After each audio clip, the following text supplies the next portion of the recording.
My challenge today is to make a deposit, an investment from my consciousness and experience into yours. And the hope is that it will weave some kind of magic that will show up in the way we lead in our day-to-day, and more importantly, for the people we serve.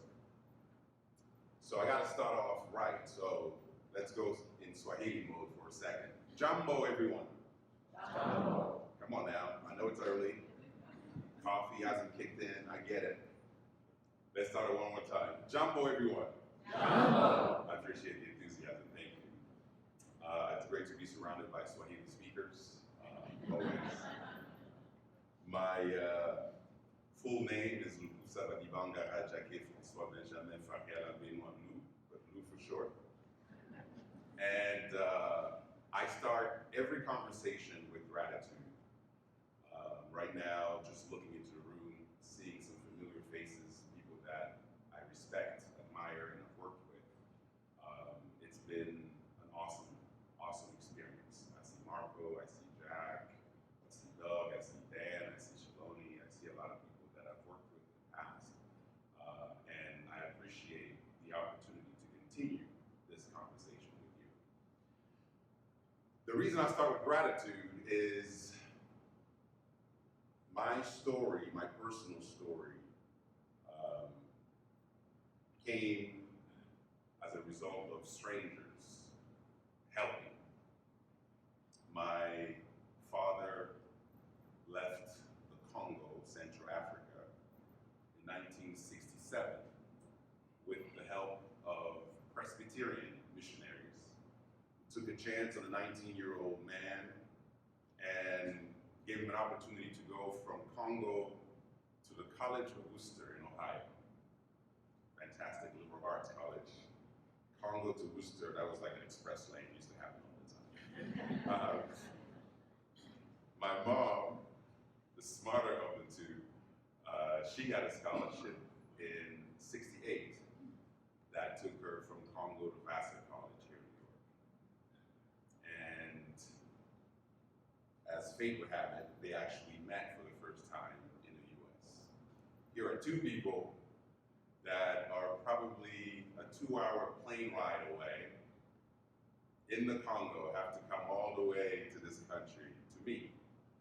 And so United States has been our eHarmony, Match.com, Bumble, whatever other site there is out there. Because my mom came with a group of Congolese people that included one of my dad's cousins. So my dad's cousin gets on a Greyhound bus, goes to Worcester, Ohio, and start bragging about this foxy lady back in New York. My father decided to visit him, and that's how they met. Went back home, had my 2 older sisters. They came back to the US for their advanced degrees. Now they're in Boston. My dad is at UMass, my mom is at Boston State College. My older brother's born, and then I'm born. So by birth, my brother and I are the 2 Americans in the family of Congolese. Raise your hand if you were born in the US. Wow.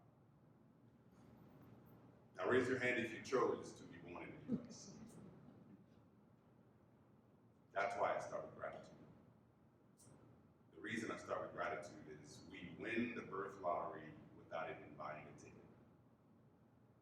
The idea that my American passport has opened so many doors for me that my own sisters and siblings could not even have a chance. And I had nothing to do with it. 0 work, 0 effort, 0 nothing. And yet here I am.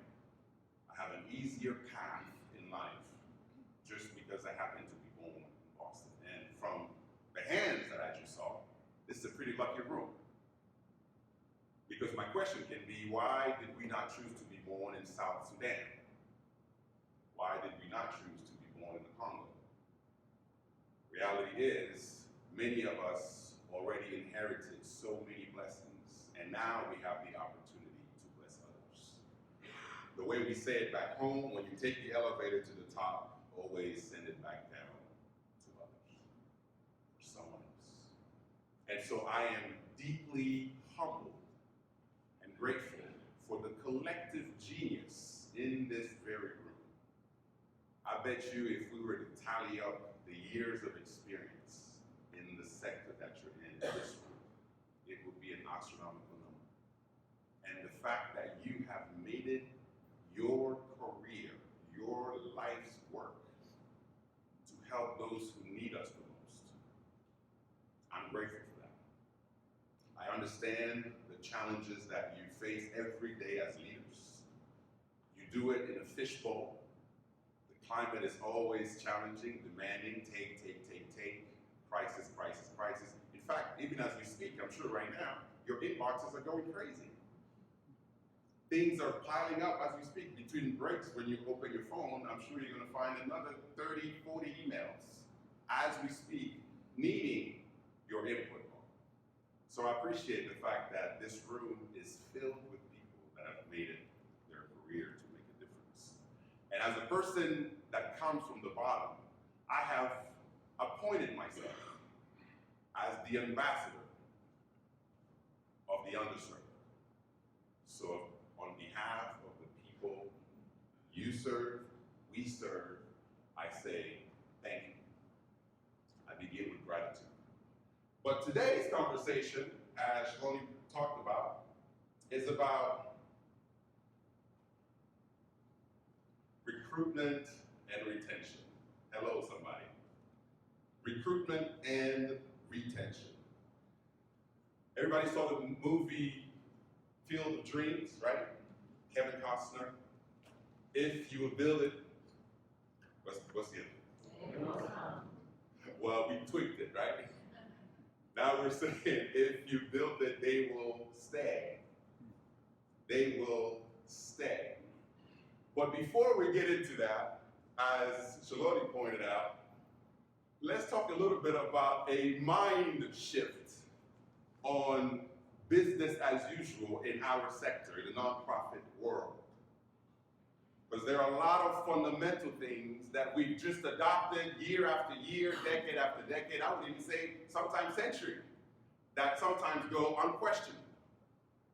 We just go about doing business because this is tradition, this is how we've done it, this is what's worked in the past, even though we can see that change is happening faster than any of us can even keep up. So sometimes yesterday's solutions will not work with today's demands. And so how do we consciously accept the fact that a good organization has to be prepared to abandon everything they've always done, unless it's producing the outcome they need?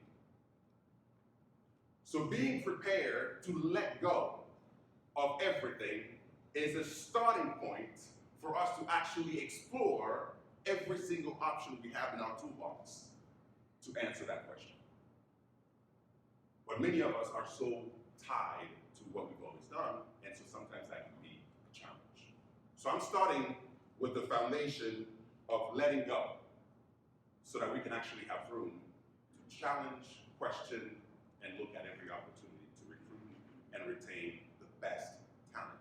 Anybody that appreciates a sunrise or a sunset? Raise your hand.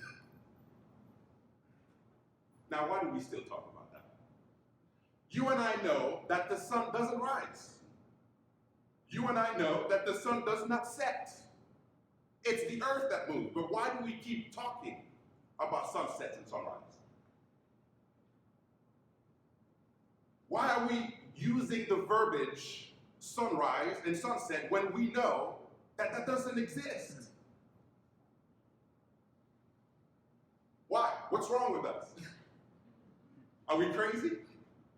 Why do we do it? Because we've always done it. Even though we know that it's the earth that's moving, therefore there is no movement with the sun, we still talk that way. Explain it to me. Is it too difficult to change the language? Are we too used to it That it's too late to change?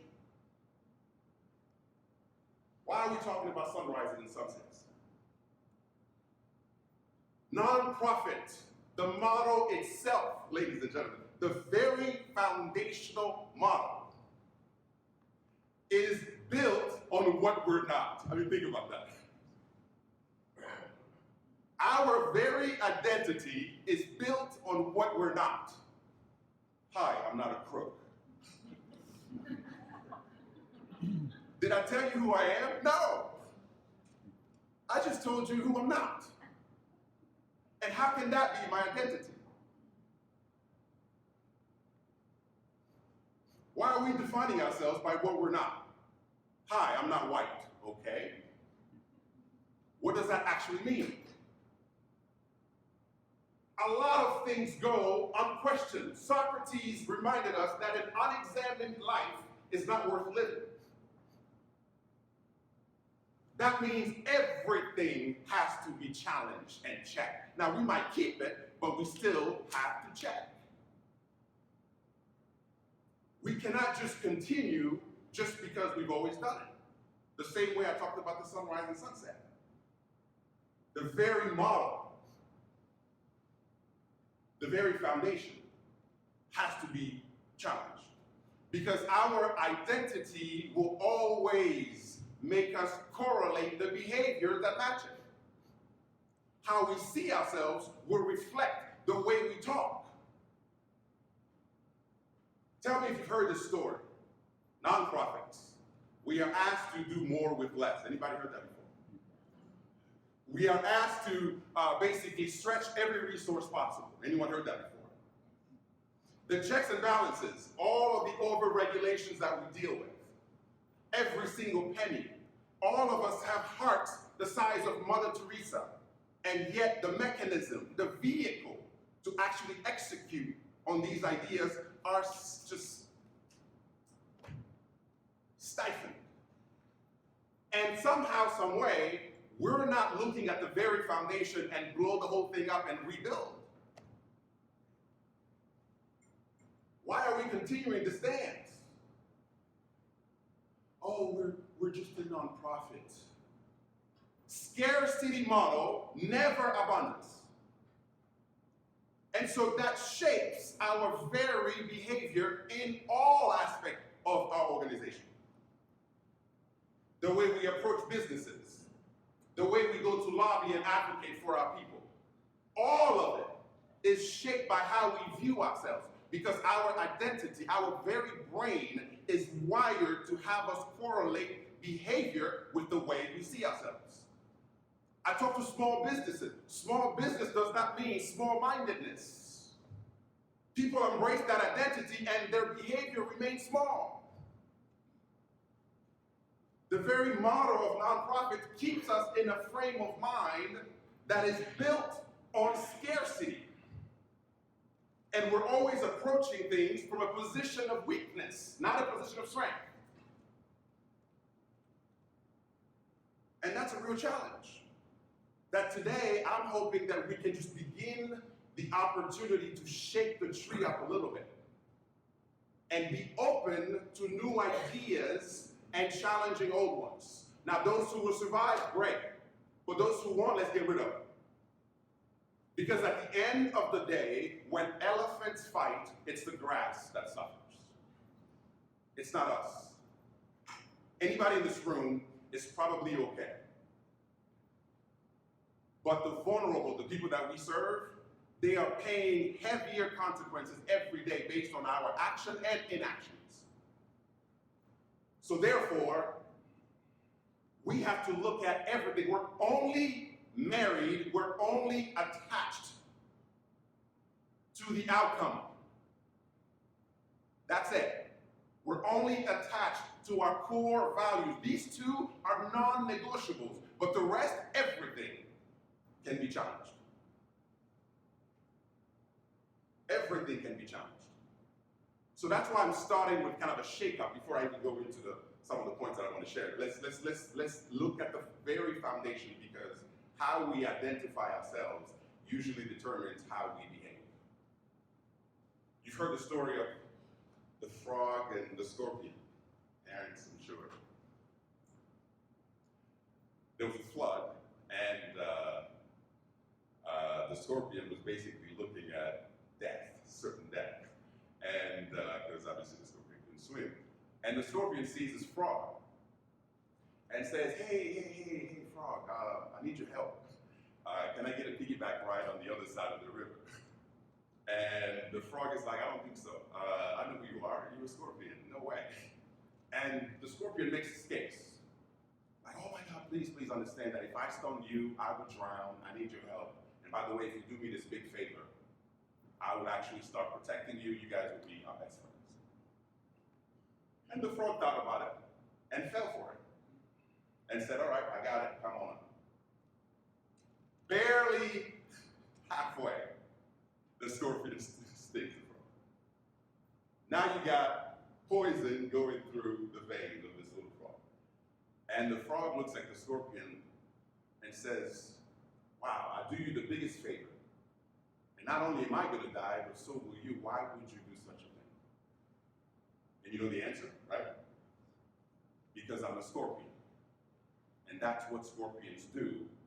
They sting. Our identity, the way we view ourselves, will always make us do things whether we're conscious or unconscious about it. We will continuously talk about what we don't want and create the very thing that we don't want to be true. The very things we don't want.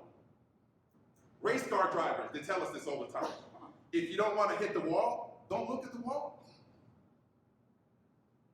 Most of us are literally looking at the wall going, I don't want to hit the wall, I don't want to hit the wall, I don't want to hit the wall, I really don't want to hit the wall. Oops, I hit the wall. And so that mindset is what I want to challenge before we even begin the conversation. Everything has to be on the table, under the microscope, checking it out. What does that really mean? Mindset first, action second. The reason I'm super passionate about this and appreciate everyone in this room for what you do is because where I'm from, the average income is less than $2 a day. And we have a country of 71 million people, and over 10 million people cannot go to school. We don't have the arc of anything in the Congo. And people with disabilities, our sons and daughters with disabilities, are often ostracized, almost biblical when it comes to leprosy and that level of mindset. Families are quote-unquote cursed for bringing into the world a son or a daughter with disabilities. Polio, believe it or not, is still a real problem. Anybody that looks different, any deformity, any learning or behavior issues, because we don't have the tools to even diagnose what's going on, we label. It's a curse, witchery, let's ostracize them. Albinos, normal, beautiful children with a skin defect. There is a name that is used back home called Bitokatoka, which is Lingala for the ones who came out wrong. And as a kid growing up with siblings that were albinos and friends that I would spend time with, friends would start making fun of me and started calling me friends of Bitokatoka, friends of those who came out wrong. And I took that as a badge of honor. And I'm looking at a room full of people, again, that have made it their lifetime's work to change that narrative here, and I believe the ripple effect is global. That's how I see everything. It's all interconnected. And so therefore, we have the opportunity to make that difference and not wait for anybody else to find answers. Because in leadership, as you know, everything rises and falls. We are not here to report the weather. We're here to create the weather. So don't tell us what's working and not working. Tell us what we're doing to shape whether it's going to be sunny or it's going to be cloudy. We get to determine what that is. In other words, it's not what happens to us that matters, it's how we respond to what happens to us that makes a difference. Now let's go into recruiting and retention. Think about those words. The problem with recruitment and retention is recruitment and retention. Think about it. We're using military words. Who wants to be recruited? Think about that. Why are we recruiting anyone? Are we the military? Are we forcing people to do something they don't want to do? These words, that's literally where they come from. And we're still using them right now in 2019. Recruitment. Are you serious? Retention? It's like we're holding them against their will. Think about it. Retention. I'm going to keep you here. What, at gunpoint? Those two words are the very problem that we're talking about. And yet we use them. We don't question it. We just use it. Recruitment and retention. Imagine this. Imagine when I was single and someone asked me, what are you doing? I'm trying to recruit and retain my wife. Think about it.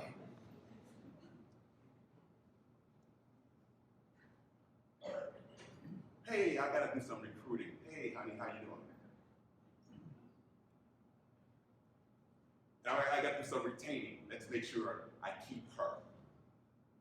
Think about that.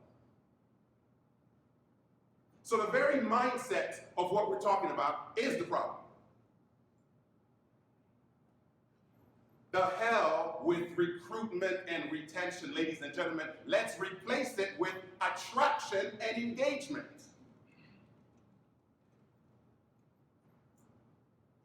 Attraction is way more powerful than recruitment. Way more powerful than recruitment. Engagement 10 times more powerful than retention. Raise your hand if you love being retained. Go ahead, raise it. Look around the room. Raise your hand if you love being recruited. Go ahead, raise your hand. Then what the hell are we talking about? What are we talking about? Who wants to be recruited? Who wants to be retained? Name me a person that wants that. And yet we use these words, we don't challenge it. My purpose this morning is to shake up the foundation. I go into meetings all the time and I ask people, raise your hand if you're a manager. All the hands go up. I'm like, raise your hand if you love being managed. No hands go up. And we have managers all over the world. You manage time. You manage efficiency. You manage protocol, but you lead people. People don't want to be managed. And yet we use these words. In my work with diversity, inclusion, and equity, we talk about things like tolerance. People are preaching tolerance. Are you kidding me? Just think about that word. Tolerance. We're teaching kids tolerance. See, we do things without even challenging it. That's why it's not acceptable. We keep repeating the same problems. Because a life unexamined is not worth living. I'm here to shake things up. Tolerance. Anybody heard tolerance before? Of course. But think about what I'm saying. What is your name? Alyssa. Who am I to tolerate Alyssa? Let me think about that for a second. What does that say about me? And worse, what does that say about Alyssa? I'm supposed to get a pat on the back for tolerating such a nuisance named Alyssa. Think about it. And yet we teach it to our kids. And so I ask people, raise your hand if you love being tolerated. 0 hand goes up. We don't want to be tolerated. Everyone wants to be celebrated. And yet we use words like, let's have tolerance. We don't question things. So we keep repeating, we're talking about the same problems, and we have the same old tools that are archaic, and we're trying to solve today's problems. How much sense does that make? No, I mean, literally. Attraction is beyond more powerful than recruitment. I love safaris. So my family and I, we are based out of Portland, Oregon. My wife was a first grade teacher, and we have two boys, 11-year-old and 5. And I always joke about this, but we're going to keep the 11-year-old. We're not quite sure about the 5. I'm telling you, that boy needs Jesus. But anyway, the point is, we love you. It's all love. It's all love. We use words like strong will. It's going to pay off. It's going to pay off. But anyway, so we go on these trips. South Africa, Kenya, Tanzania, and Zambia are usually our favorites when it comes to safari trips. So we are at Kruger National Park, South Africa. And, we're this great lodge, it's beautiful, animals everywhere, it's just amazing. So we're doing game drives twice a day. So in the morning you get up, have breakfast, get in your Land Cruisers or Jeeps, whatever they are, and you go out and you see beautiful scenery, animals, and all that stuff, and you take pictures, and then you come back, you have lunch, then you go out in the afternoon and do the exact same thing, and come back, and you do that day in and day out, so about 3 days. And then on the 4th day, in fact on the 4th night, something happened.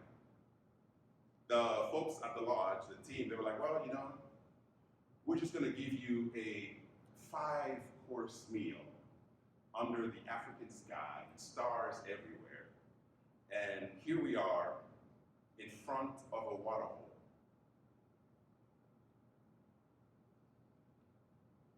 And in 3 hours, we saw about 80% of all the animals. The first 3 nights, it was about chasing and pursuing. The 4th night, it was about attracting. What's the lesson there?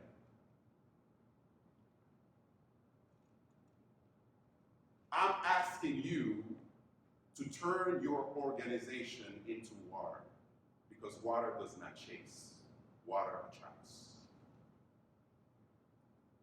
Water does not have a recruitment strategy. Water is the attraction strategy.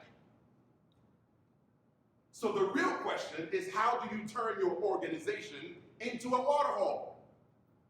That's the actual work that is sustainable. Because if you have to chase or pursue, that means whatever you're looking for is running from you. Think about it. So even if you caught them, how long will you keep them?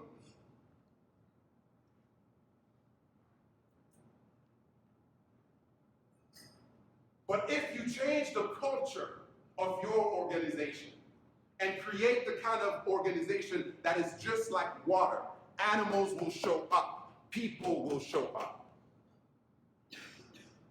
So success is not something you pursue, success is something you attract by the person you become. That's the real definition.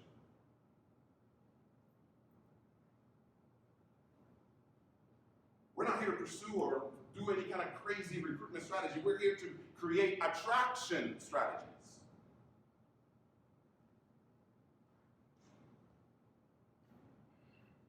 Retention, let's get to that. Retention, let's retain our staff.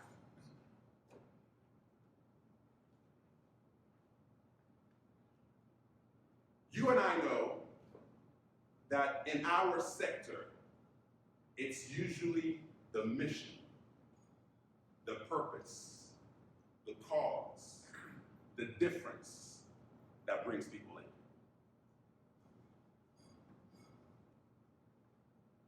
Ask any of your staff, did they join you because of pay? Chances are the answer would be no. Then how come when they leave, we're talking about money? If they didn't come in for money, why are they leaving for money? That's a scapegoat. The real problem is you and me. That's the real problem. Money is the easiest thing to scapegoat on. Easy. Well, they're leaving because of pay. McDonald's can pay them better and all that kind of stuff. That's probably true, maybe at 50%, but that's not the whole truth. They're leaving because of you and me. That's why they're actually leaving. They're not engaged. And the data shows us. The data shows us. 1 out of 3 engaged. 1 out of 3 employees engaged. What about the other 2? 50% of them are actively looking for another job while they work under you right now. 50% of them. And we keep talking about going and finding these amazing people. We have a leaky bucket. It doesn't matter. You can take it to the waterfall if you want. Nothing will retain because the bucket has holes in it. So it doesn't matter. You can take it to that lake right there. You probably won't even make it back here. There'll be nothing in the bucket. So the issue is not the lake, it's not the waterfall, it's making sure that we have the kind of culture where people are engaged and therefore want to stay. And that's the harder work than money. Money is actually easier, if you think about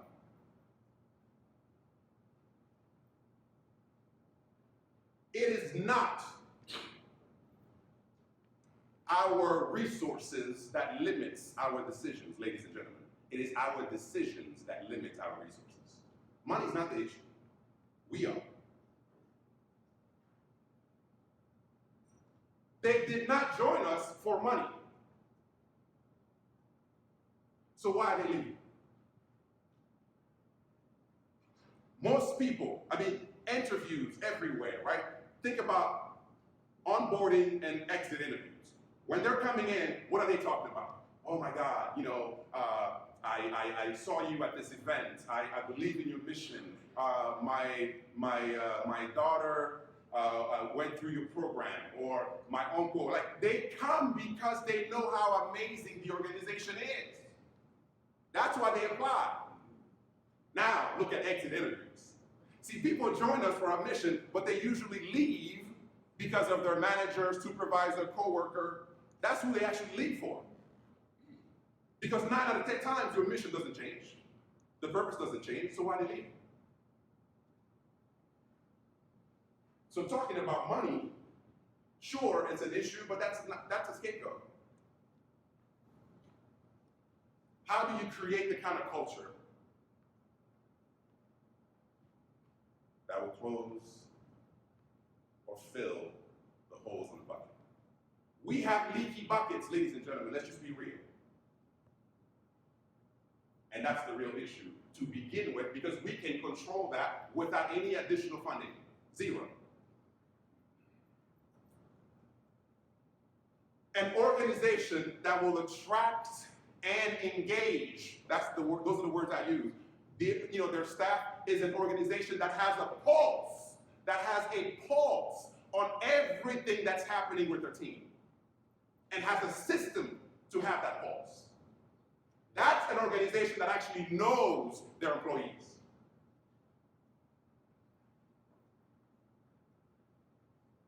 What kind of systems do we have to keep a pulse on what's going on in our employees' world?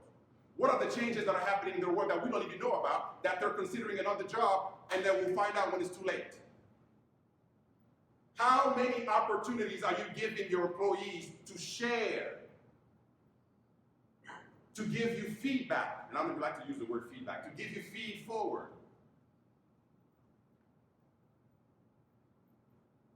What's going on in their home lives? Who's asking about it? What's happening with their loved ones? What's happening with their kids? What's happening with their dog, their pet? What's happening with them? Who's finishing college? Whose car just got wrecked and now they don't know how to pay their next bill? Whose life was turned? How would you know? How would you know?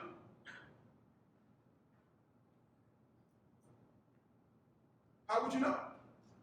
So if we don't have a mechanism, a culture that gives people time and time and time the opportunities to give you their pulse, then you won't know what's actually happening. You will always hear about something when it's time to make a decision. And you and I know, as problem solvers, the best time to solve a problem is before it becomes a problem. So I don't even want problem solvers in my company. I want problem preventers.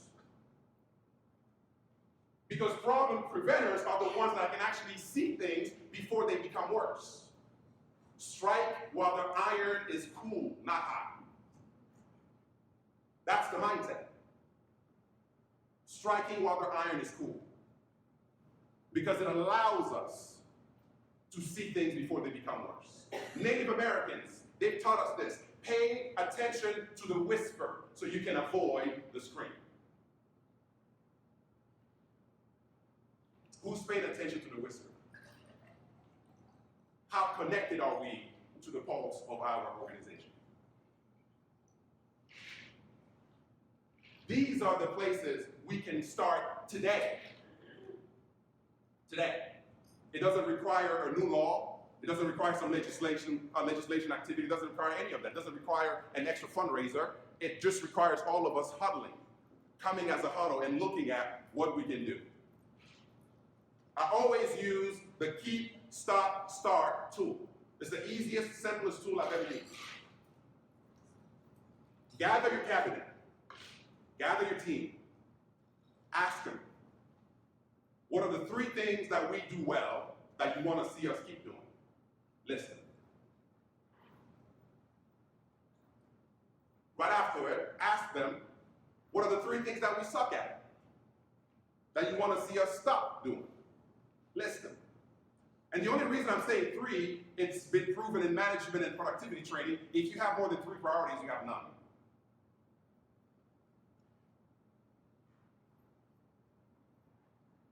What are 3 things that we suck at? Let's list them, let's talk about it. That you want us to stop doing. And perhaps my favorite, what are 3 new things that we haven't thought of that you want to see us start doing? Simple as that. Keep, stop, start. I am a fan of simplicity. Complexity is the enemy of execution. You know that as leaders. So the more you make it simple for your team, the more they can actually execute. They don't need some big 10-page strategic plan with a bunch of graphs. They don't need any of that. Simple tools that are effective and we are consistent with it. We win. Consistency will always beat ability, always. So if we keep it simple and we are consistent with it, now the culture starts to take shape. And sometimes in the beginning, when we're doing the work, it will feel like you're regressing. But that's okay. That's not a sign to change course. You cannot sacrifice long-term success and be prisoners of the moment because you're going through the grind of change. Culture change is the most difficult work because it requires everyone to be on the same page. Not just you as leaders, executive directors, or COOs, CFOs, every single person to be on the same page. That's why it's difficult. But you know, and it's been said before, culture can eat strategy for breakfast. Culture is everything. It's always about the environment. And guess who shapes that environment? Every single person in this room right now.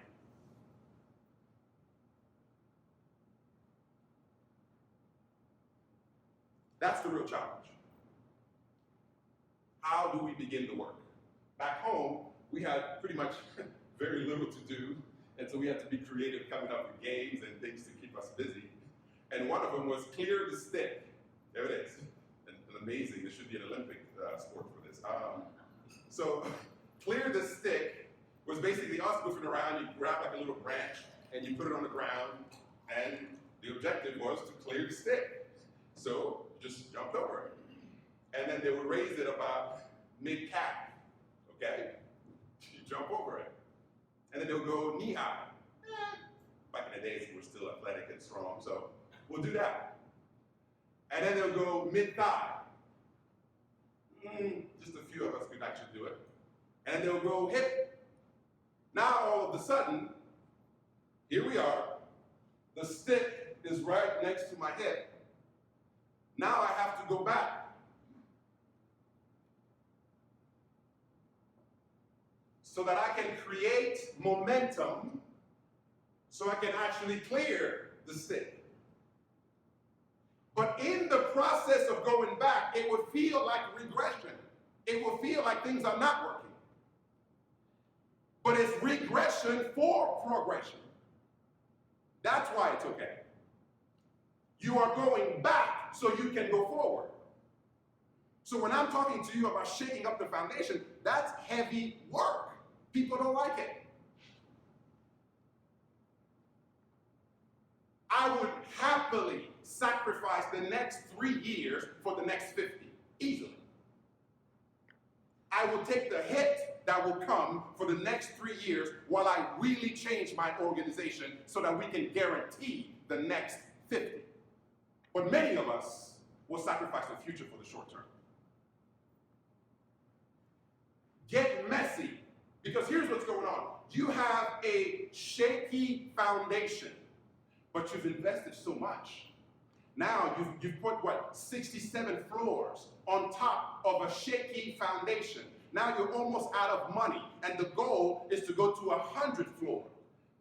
Do you have the courage to stop the project, let's break this whole thing down and build a better foundation? Or do you pretend that it's okay, let's just make sure the next few floors are a little lighter and we'll be okay? Who has the courage to say, we screwed up, and we're going to take the hit from everybody, but we're going back down to the foundation because we had it wrong to begin with?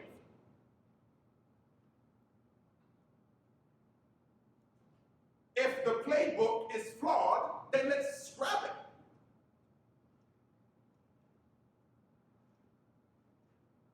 Let's scrap it. Because these little tweaks that we love to do, little tweaks here, little tweaks there, they're temporary. They're temporary. Usually they leave with whoever started that initiative. When they leave or retire or whatever, we have to start all over again. And so what we do is just have these little band-aids, little intervention. Okay, here we worked really hard for the last 2 years and we raised 1% here, and then after that we're going to work for the next 10 years and just get another. This is incremental stuff that makes no real difference long term.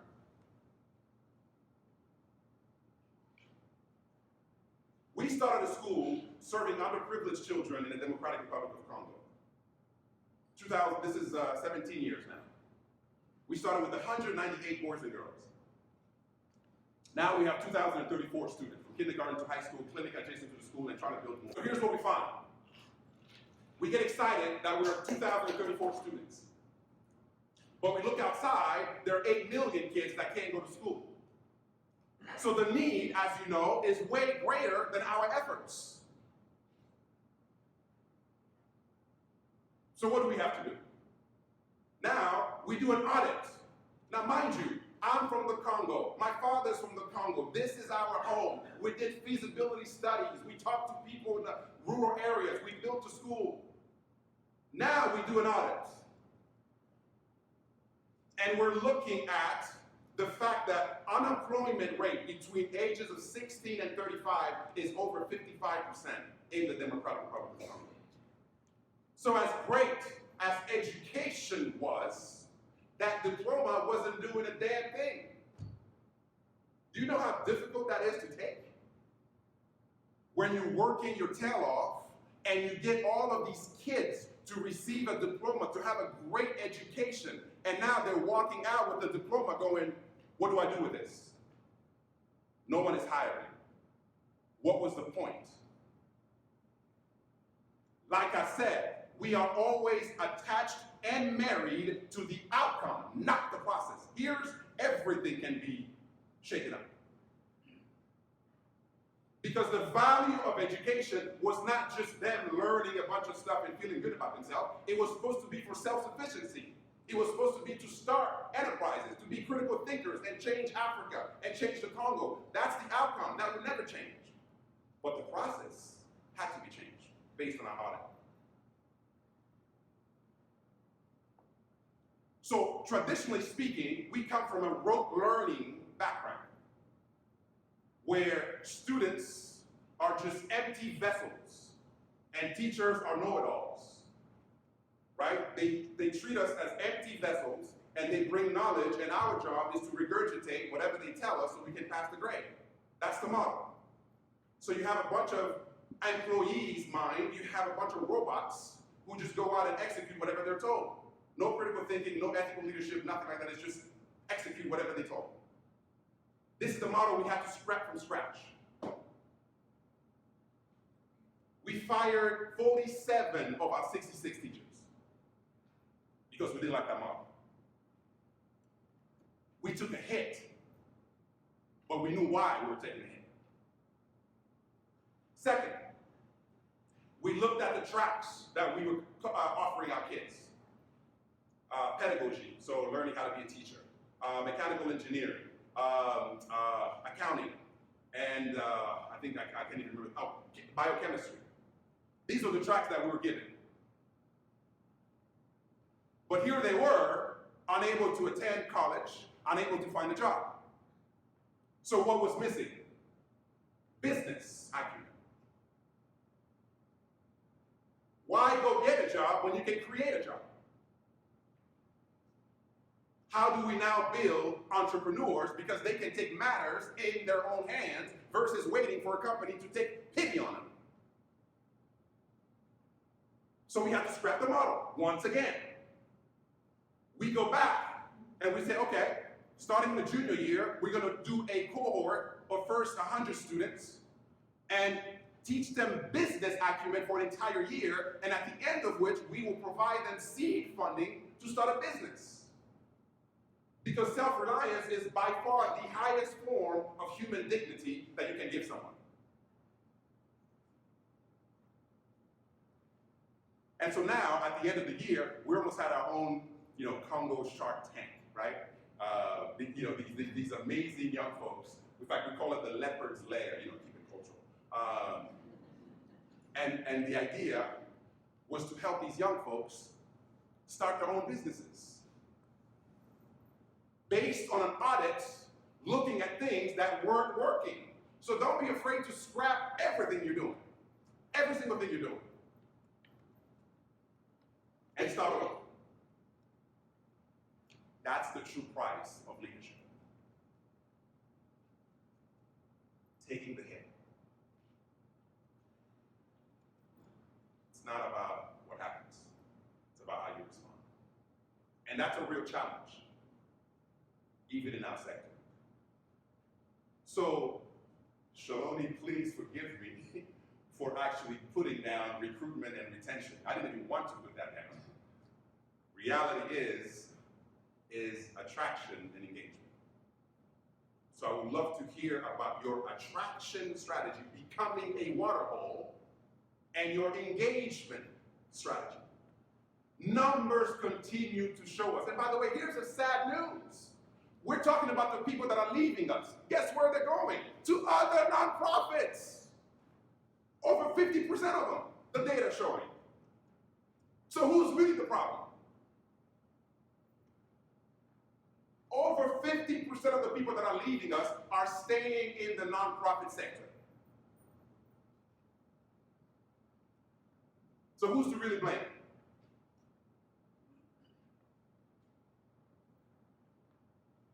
Everything rises and falls on us. End of story. End of story. And so when you're talking about engagement, two things I want to share about that. When you're interviewing people, at the end, when we do the usual, well, now that we've spent, 55 minutes of our hour interview asking you a ton of questions, let's throw away that little line that says, do you have any questions for us? You know that one? Or at the end of an interview, they ask you, do you have any questions for us? Right? Like literally 2 minutes before the end of the interview. And my question when I train people is always, don't tell me what I'm going to get working with you. Tell me who I'm going to become. So answer that question. If a candidate asks you, if I gave you 3 years, 5 years, 10 years of my time, finite resource that I would never be able to get back, tell me, who would I become as a result of working with you? Because that's really what they want at the end of it. Who will I become by working with you? Answer that. Because that's what they want. Being engaged, growing. I do one-word exercises just to kind of see where the pulse is on all of our sectors. I love experiments. That's basically the story of my life. And when we did one on government, one-word exercise on government, oh my God. You'd be shocked to hear some of the things. In fact, no, you wouldn't be shocked because you know this. In fact, what do you think some of the words came out? Government equals what? Dysfunction. Dysfunction. What? Wrong. Corruption. Ineffective. Slow. Right? Bureaucracy. Guess what happened when we put nonprofit? Guess what? Go ahead. In fact, let's do it. Nonprofit. One word exercise. Nonprofit equals. Go. Let's hear it. What's that? Poor. Hello. Poor. Go ahead. Give me other words. Struggling. Ineffective. Come again. Ineffective. Ineffective. Ladies and gentlemen, this is our brand. This is our brand. And who's controlling that narrative? You and me.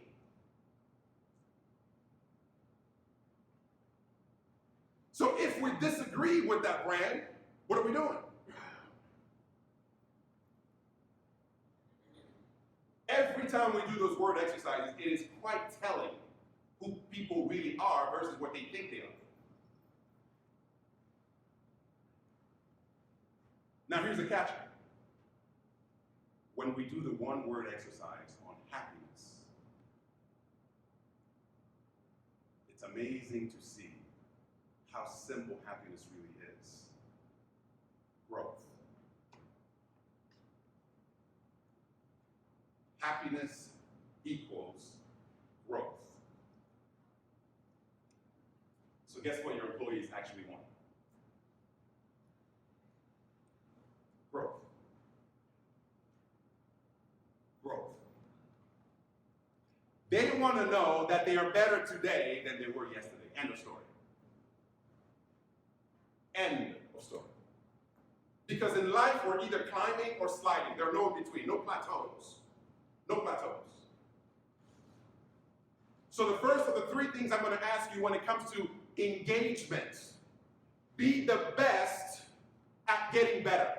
Number 1. Your organization has to be the best at getting better. First thing. What do I mean by that? That's a growth mindset.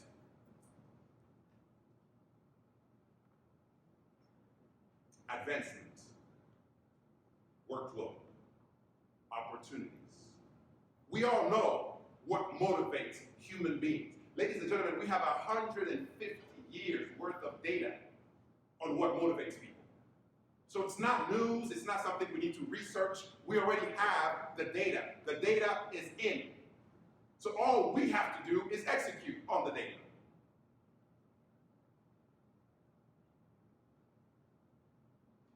People are motivated by autonomy, mastery, and purpose. All of that leads to growth. Simple as that. Autonomy, mastery, purpose. Over and over. This is what your people need, want, crave, demand. And if we know that, then let's make it our entire business model to be the best at getting better. That's a growth mindset. Watch how engaged your team will be when there's excitement. And because I like to make things personal, think about courtship. Remember those days? Try. Courtship. We do everything right. We're listening, we're paying attention, we're remembering birthdays, we're calling, we're interested about everything they talk about. You name it, until we say I do.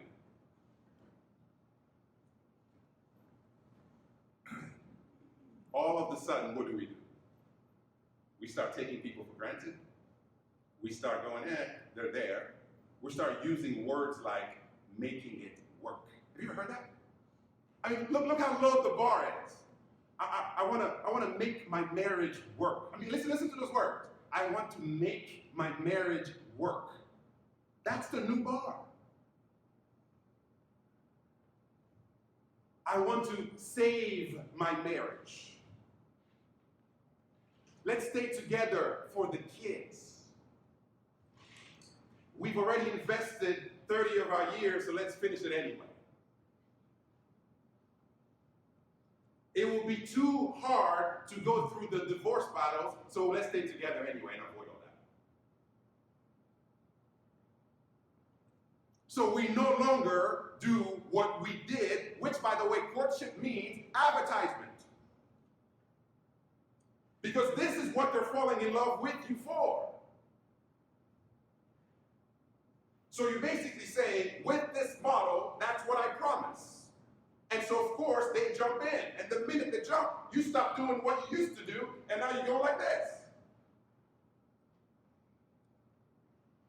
We get so excited about new employees, and we neglect those who've been there for us for all these years.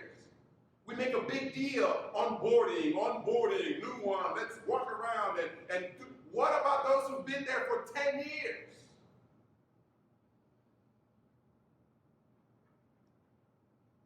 Now they feel underappreciated. And yet, they've worked with you longer than anyone. Because we get so excited about the next one.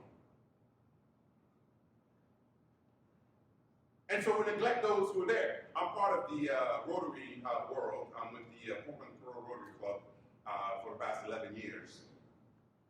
And when I became president in 2011, 2012, the entire district were saying the exact same thing we're talking about now. Let's recruit new Rotarians, and let's retain the new Rotarians. Literally, that was the mission. Every Rotary club you would go to, all kinds of initiatives. Let's get new members. I'm like, we got a revolving door. What the hell are you talking about? We're getting just as much members out there leaving, so nothing is actually happening. The net is zero. 1.2 million Rotarians worldwide. That's been that way for the past 20 years.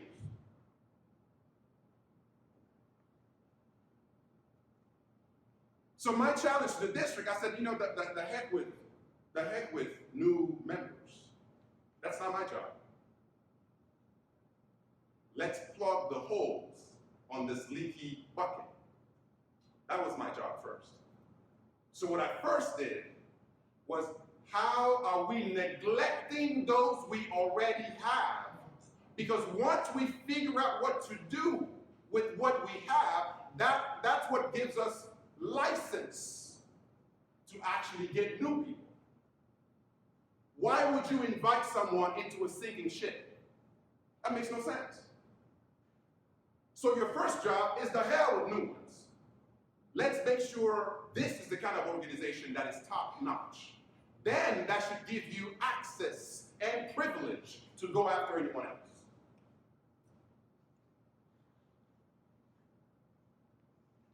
And so what did I do?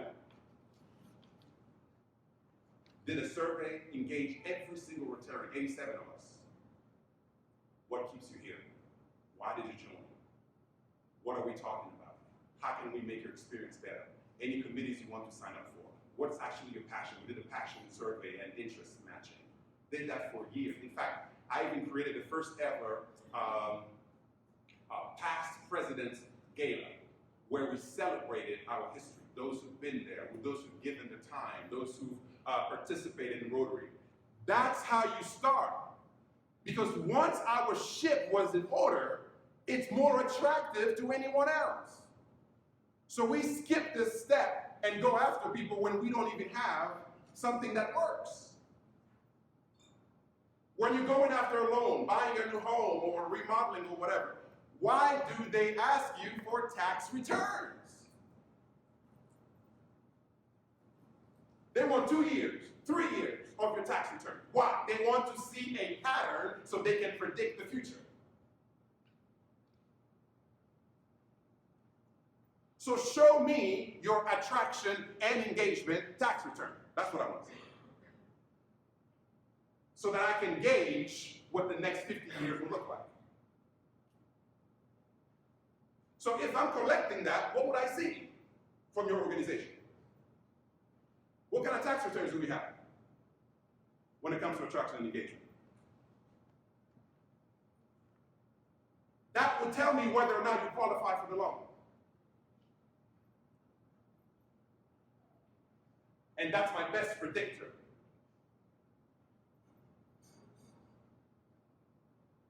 Of what's going to happen next.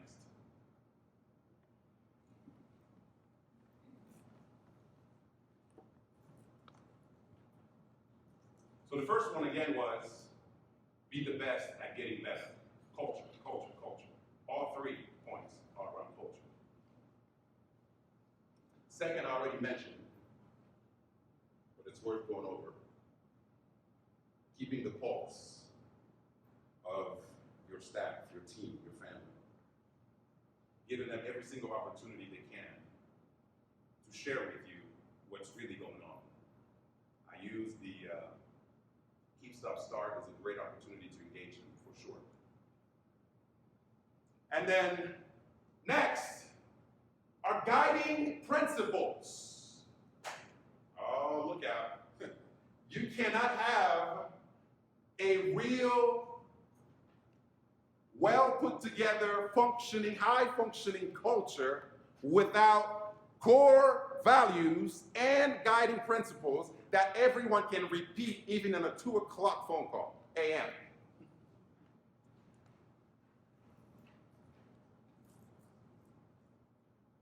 What are your guiding principles? What do you live and swear by? And if I were to interview not only your leadership team, your supervisors, your DSPs, can they repeat to me what those things are? What are you about? And what does that look like? I use the example of Rotary. Let's just take that as an example. Of the things we think, say, or do, number 1, is it the truth? Number 2, would it be better for all concerned? Would it build goodwill and better friendships?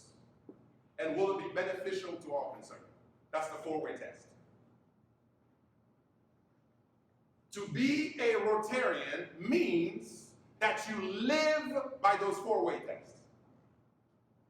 So when I get on a plane, I can travel anywhere around the world, open my phone, get to the Rotary Locator app, and tap that button and find any Rotary meeting, and I will know exactly who is in that room because this is what we live by. So if I were to ask that about your organization, what would your team tell me?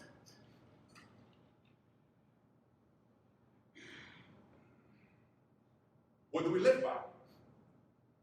Not only, study after study shows that 80% of your own team does not even remember your mission statement. Go ahead, test it, go ask. Just get one-on-one. Come in, say the mission statement, go out, and track that, and see what you get.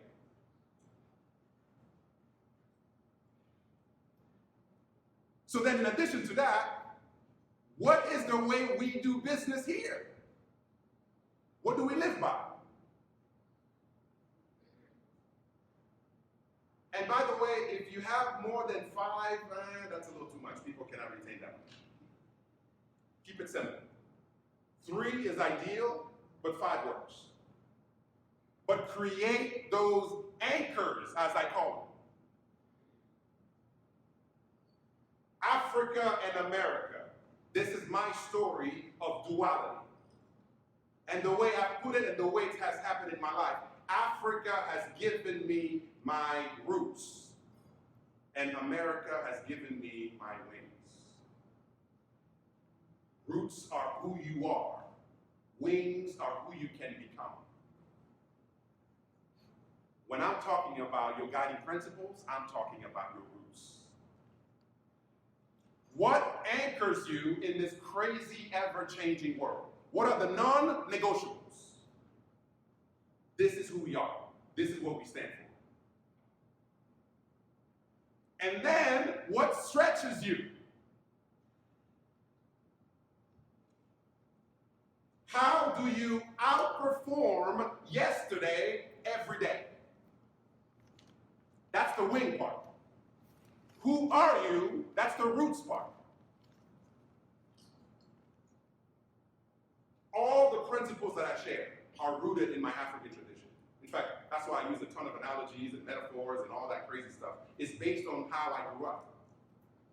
But then coming to this country, I learned and saw so many opportunities and took advantage of them because now I get a chance to help those who couldn't afford it, who didn't have the opportunity. So this is the gift that America has taught me. The idea of not settling, going above and beyond. These are all lessons that America taught me. So these are my wings. But roots are who we are. So as an organization, what are your roots and what are your wings? And now how do you capture that in your guiding principles? How do you capture that in your core values? That's how you settle any dispute. That's how you settle any disagreement. You refer to who you are. So anytime something or someone is inconsistent with what you've agreed on, that becomes your officiating. That becomes your referee. That way you can deliver a uniform product with predictable success is based on the fact that you took the time to work on the foundation.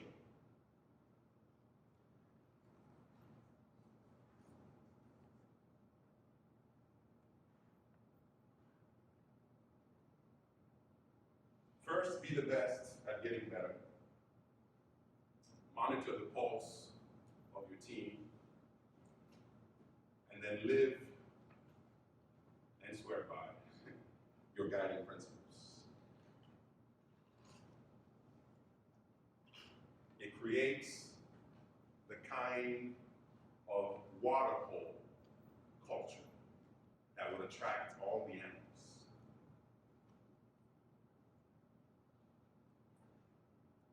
And once they're there, they're engaged.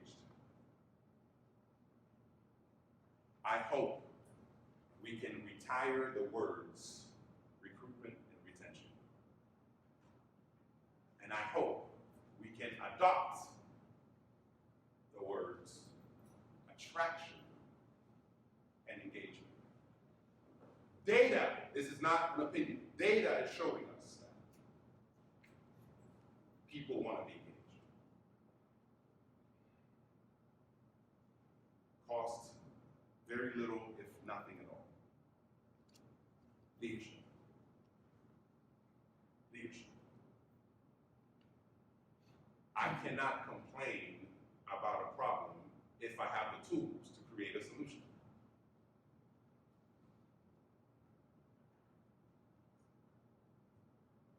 Imagine Steve Jobs and Steve Wozniak, years ago when they were both together, and I know Steve's gone, coming up to you and say, I don't know what's wrong with this iPhone, can you help me with it?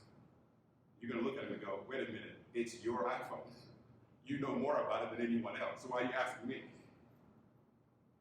What's the point of being a leader if we're not going to use the tools to actually change the very problem we're talking about.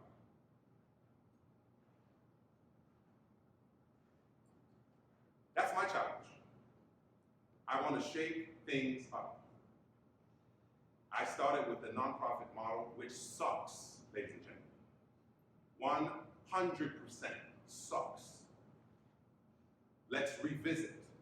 Because all we've done historically, I'm afraid to say, we have problems and we go out and we market pity. And we get money as much as we can and we come back and we do that cycle over and over and over again. And when that dries out, we said, too bad, sorry. There's nothing we can do. That's the model we had in my own family, at our own school, in my own country. And I had a major, come to Jesus meeting with my entire staff, including my father. I said, this sucks. Well, we cannot afford it. Yes, we can't afford not to do it. In sports, we talk about this all the time. There are teams that play to win, and there are also teams that play not to lose. Ooh, huge difference. Guess what nonprofits do? They play not to lose. And on the court, it looks the same. You watch people dribbling up and down. On paper, it looks like you're doing the exact same thing for the right reasons. But in the mindset, it's a completely different ballgame. And sometimes when I used to play basketball and soccer, we would do both in the same game. That's how crazy this stuff is. The first 3 quarters of a game, we're playing to win. We're doing everything right. We're cutting strong. We're playing defense. We're sharing the ball. We're taking charges. Everything right. And sure enough, we built a 15-point lead because we were playing to win. Uh-oh. Now it was the 4th quarter. Oh God. The 4th quarter is here. Time is shrinking.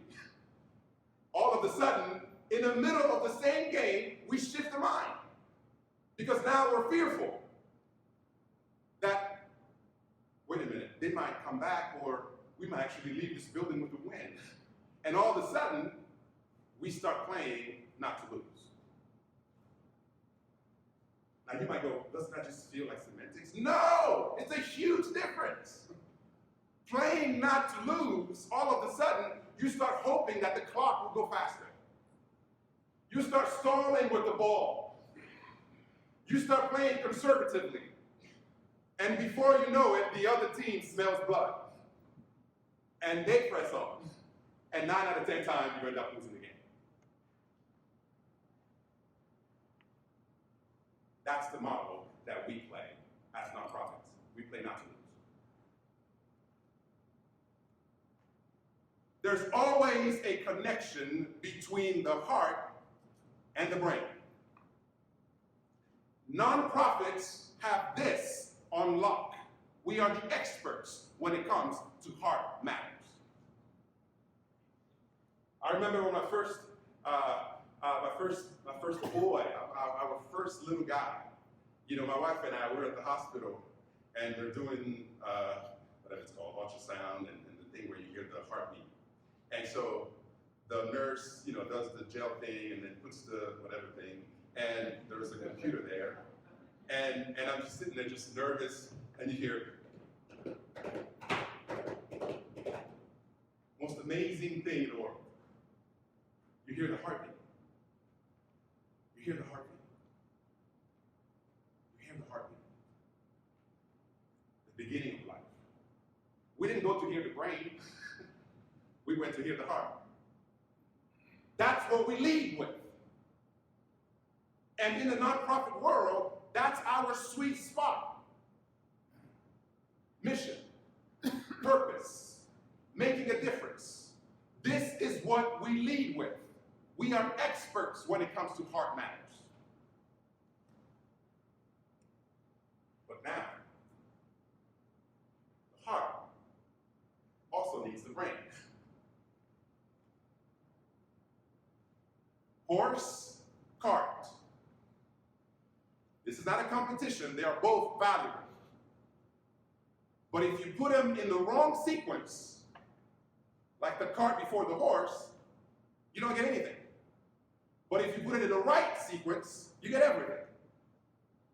So now the dance between the brain and the heart, nonprofit, we over-index on the heart and neglect the brain. And the brain, I mean business side of things. Because we're doing so much good, we almost want to get a pass on accountability. Because we're changing the world, it's like, oh, please don't look this way because we're doing great things.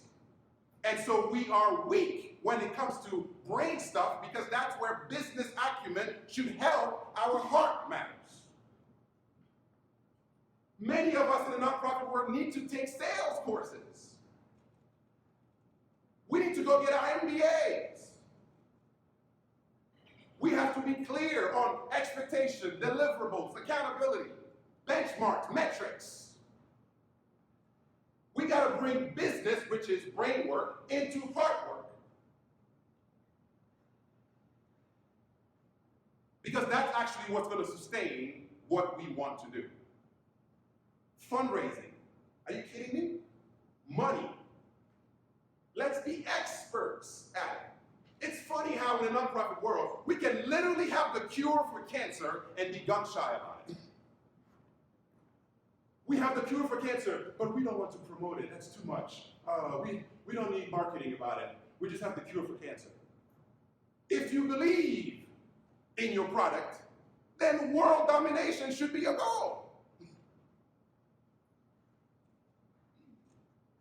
And this is the part where the brain comes in.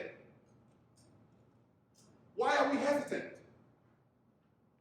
If we truly believe in our product, we truly believe we have the cure for cancer, why shouldn't every single person in the world know about us?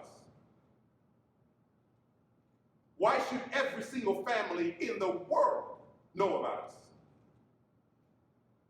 This is the only sector where we'll have the best product in the world and we're kind of just casual about it. Oh, that's not our wheelhouse. We don't have the skill set. That's not what we do. We literally put ourselves in golden handcuffs based on tradition and customs and things that we've done in the past. Those things are supposed to be our guide, not our jailers. We are not tied to it. We're tied to outcomes.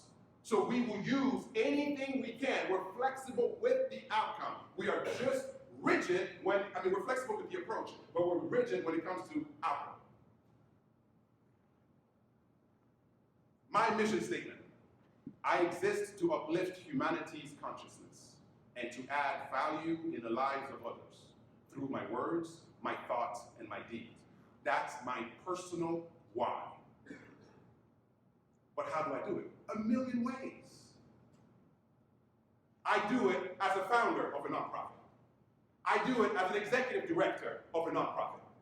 I do it as a builder of a school, a builder of a clinic. I do it as a motivational speaker. I do it as a life coach. I do it as a consultant. I do it as a parent. I do it as a community member. I do it as a social justice warrior. These are all tools, but the outcome doesn't change. The outcome still remains uplifting humanity's consciousness and to add value in the lives of others through my words, my thoughts, and my deeds. So I'm not committed to any of these things. If this doesn't work, I will toss it gladly.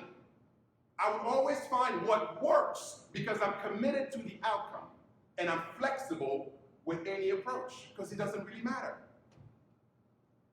But many of us are so tied in the way we've always done things. Evaluate it and scrap it. I see a beautiful golf course out there, and I was telling Marco, next time I bring my family, I should be out there to torture myself because I'm not really good at golf. But I use this example to share a little bit more about evaluation. Back in Portland, Oregon, I go out to this red tail golf course, going to the range, and I'm doing, ladies and gentlemen, what I think is practice. So I got a couple buckets of balls, and I'm at the range, and I'm hitting away. Paul Travis, one of the instructors there, comes up to me and says, "Hey Lou, do you mind if I put a camera while you hit balls?" "Sure, no problem." He puts a camera up, and I continue hitting away. About 7 minutes later, he comes back. "Lou, can I see you in my office for a second?" "Sure." Put the gloves down. I'm in Paul Travis's office. Thanks to technology, I am on a split screen with Tiger Woods. Yes, this is called pain, ladies and gentlemen. That's what this is called. In slow motion, mind you, so it gets worse. Lou Radja, Tiger Woods. Address, wrong. Takeaway, wrong. Top of the swing, wrong. Downswing, wrong. Impact, wrong. Follow through, wrong. Wrong, wrong, wrong, wrong, wrong. And I've been doing it for 5 years. So you can suck for a long time. That's my point. That's my point. Well, we've been doing it for 30 years. Yes, you sucked for 30 years. That's possible. We've always done this for the past 45. Yes, it's been terrible for the past 45 years. Experience is not the best teacher, ladies and gentlemen. Experience is not the best teacher, contrary to popular belief. Evaluated experience is. Not experience, evaluated experience. Because only through evaluation can experience turn into insight. And when you take insight, you can implement anything. So don't fall in love with traditions and patterns and things that we've always done. Maybe they are not working. No one has had the courage to maybe tell you about it. So evaluate everything. Put everything on the chopping block.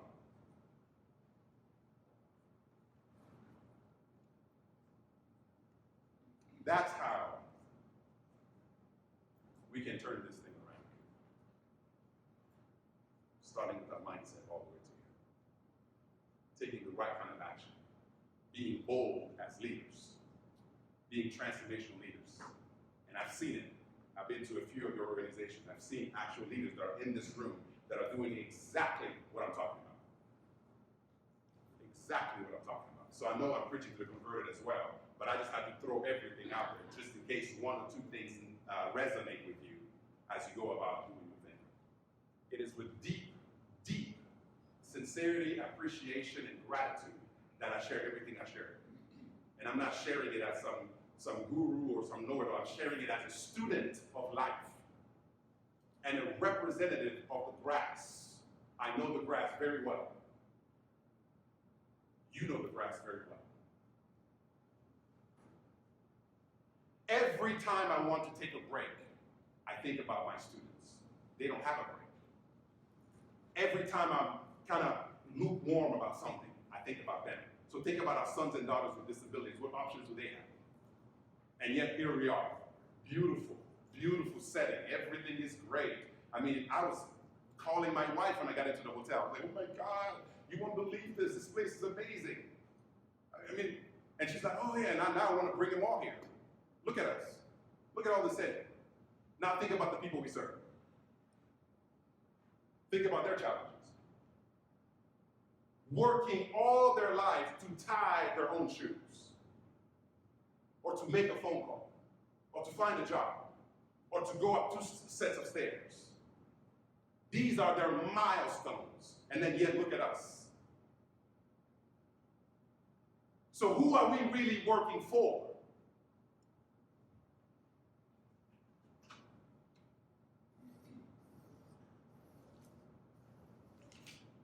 This is literally our summer staff training in the Congo for our 67 staff at our school right now.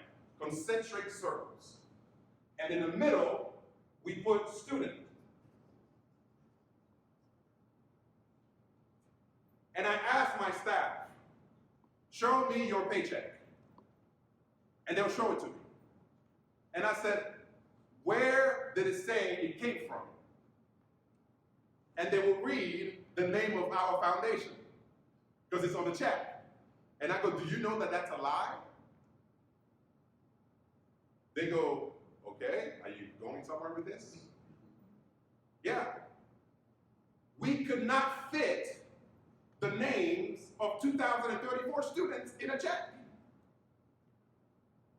And because we couldn't, we came up with a name called the foundation. So who's really your boss? It's not me. It's not Dr. Pierre Radja. It's the student. That's who you work for. So would you abuse your boss? The mortgage that you pay, that you enjoy, the lifestyle that you have, they are the one that secured it for you. Not the other way around. Everything you benefit from comes directly from the students we serve. And in your case, our sons and daughters with disabilities. They are our bosses. Not the board, not the board chair. Them, this. So that's who we work for, and therefore all of us are asked to be servant leaders. We are all at the bottom, and our job is people launching. That's our job. So I would tell my staff, I'm not your boss. I'm not paying for your salary. They are.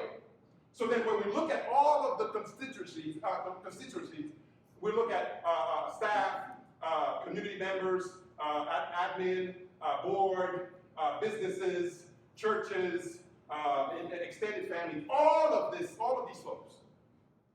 Their entire job is to work for these. If the students are not in this building, we have no reason to even talk. This is what we tell our teachers. So therefore, when they walk into your classroom, act like it. Your very livelihood is tied to that. So when we're talking about our sons and daughters with disabilities, they are the ones that are funding this.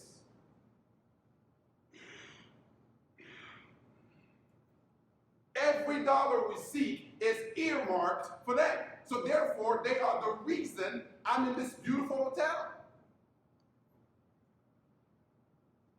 So why would I even hold back a little bit? Why? I wouldn't. Because what choices do they have? This is who we work for. Every single one of us. So literally, that's our training model.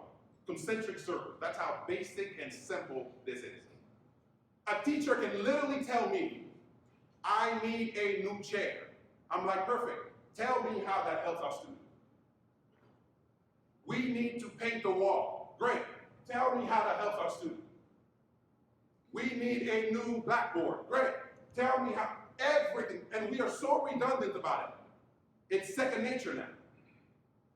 If you tell me that you need a better chair so you can have better support, which will take your mind off physical pain and give help to the student, I will buy you 10 chairs. Because that's the right reason. So we keep everything on the wall. Everything. And now when you train your staff to answer this question over and over, and it's so redundant, it becomes second nature. The work that you decide to do now, ladies and gentlemen, you will not see the fruit for another 2 to 3 years, but stay consistent. Stay consistent. It's called water the bamboo, Chinese principle. Almost 2 years, you see nothing on the outside. 2 years. You know what a bamboo farmer looks like? A crazy person. They're literally watering nothing. 2 years.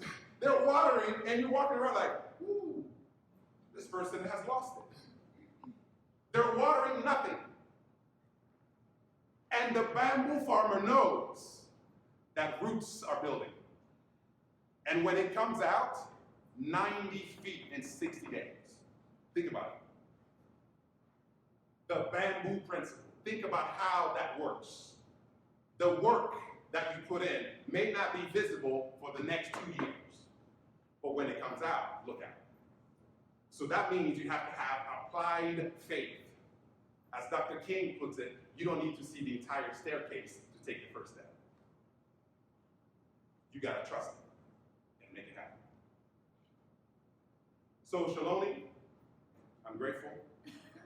I'm grateful for the opportunity from the bottom of my heart. The board of the ARC for having me here.